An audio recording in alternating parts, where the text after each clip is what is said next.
Welcome to my channel again. তো দেখো, চলে আসছে নতুন আরেকটা ভিডিও নিয়ে। তো আজকে এই ভিডিওটাতে আমরা আলোচনা করব, সামনেই তোমরা জানো যে 1 ফেব্রুয়ারিতে বাজেট রয়েছে।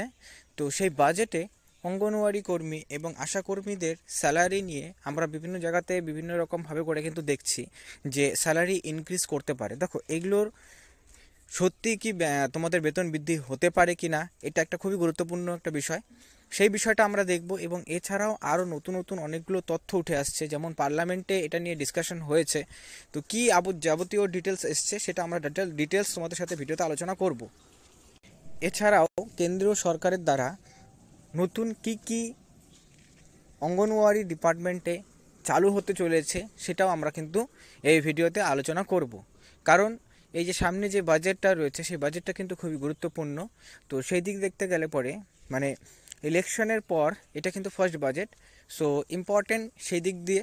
তো কর্মীদের লাস্ট অনেক বছর ধরেই কোনো রকম বেতন বৃদ্ধি করা হয়নি সরকারের দ্বারা। তো সেই দিক দেখতে গেলে পরে বেতন বৃদ্ধিটা খুবই একটা গুরুত্বপূর্ণ বিষয় উঠে আসছে। তো এটা নিয়ে ডিটেলস আলোচনা করব, তাই ভিডিওটি শেষ পর্যন্ত অবশ্যই দেখবে এবং দেখার পর নিজস্ব মতামত অবশ্যই জানাবে। আর যদি তোমাদের ভিডিওটা ভালো লাগে লাইক করবে, চ্যানেল নতুন থাকলে চ্যানেলটাকে সাবস্ক্রাইব করবে এরকম ভিডিওসগুলো সবার প্রথমে পাওয়ার জন্য। তো চলো সময় নষ্ট না করে আজকে যে আপডেটটা রয়েছে সেই আপডেটটা ভিডিওতে আমরা ডিটেলসে আলোচনা করি।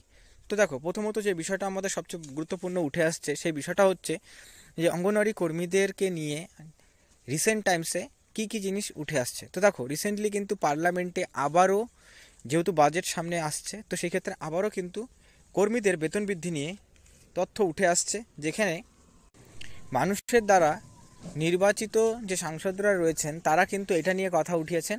এবং এটা কিন্তু রিসেন্টলি উঠেছে পার্লামেন্টে, যেখানে বলা হয়েছে যে কর্মীদের বেতনটা বৃদ্ধি করা উচিত। কারণ যেইভাবে করে সময় মনে করো পার হচ্ছে বা যেরকম করে জিনিসপত্র দাম বেড়ে চলেছে, কিন্তু অন্যান্য ডিপার্টমেন্টে বেতন বৃদ্ধি হলে পরেও তোমরা রিসেন্টলি জানো যে কেন্দ্রীয় সরকারের দ্বারা 8th পে কমিশন মানে অষ্টম পে কমিশনকেও কিন্তু এটাকে পাস করা হয়েছে। তো সেক্ষেত্রে সেটা কিন্তু চালু হলে কর্মীদের যেমন বেতনটা বৃদ্ধি করবে, তো সেই দিক দেখতে গেলে পরে অঙ্গনওয়াড়ি কর্মীদের কিন্তু কোনো বেনিফিট তারা পাচ্ছেন না, কারণ তাদেরকে এই পে কমিশনের আন্ডারে আনাই হয়নি।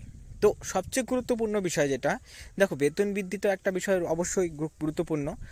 যদি অঙ্গনওয়াড়ি কর্মীদের পে কমিশনের আন্ডারে আনা হয় তাহলে পরে কিন্তু বেতন অটোমেটিক্যালি সেখানে ইনক্রিমেন্ট করবে।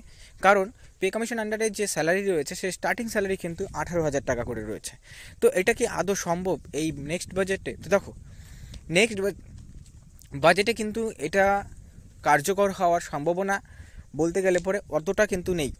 ঠিক আছে, এমন না যে শুধুমাত্র এই বাজেট আসবে বলে বাজেটের মধ্যেই তোমাদের বেতন বৃদ্ধি নিয়ে পে কমিশনের আন্ডারে নিয়ে আসা হবে অঙ্গনওয়াড়ি কর্মীদেরকে, সেটা কিন্তু না। ঠিক আছে, কারণ এটা হতেও কিন্তু তোমাদের মিনিমাম একটা টাইম লাগবে। যে মনে করো সঙ্গে সঙ্গেই সরকার কিন্তু এটাকে চালু করবে না, এখন কতদিন সময় লাগবে সেটাই হচ্ছে খুব গুরুত্বপূর্ণ বিষয় দেখার রয়েছে। আর বেসিক্যালি কি এখানে স্যালারি ইনক্রিজ করবে কিনা, দেখো স্যালারি ইনক্রিজ করার কিন্তু চান্সেসটা অবশ্যই রয়েছে। কারণ দেখো, প্রত্যেকবারই কিন্তু বাজেটের মধ্যে অঙ্গনওয়াড়ি কর্মীদের জন্য, আশাকর্মী বা চুক্তিভিত্তিক কর্মীদের জন্য কিছু না কিছু কিন্তু সরকার তরফ থেকে দেওয়া হয়ে থাকে।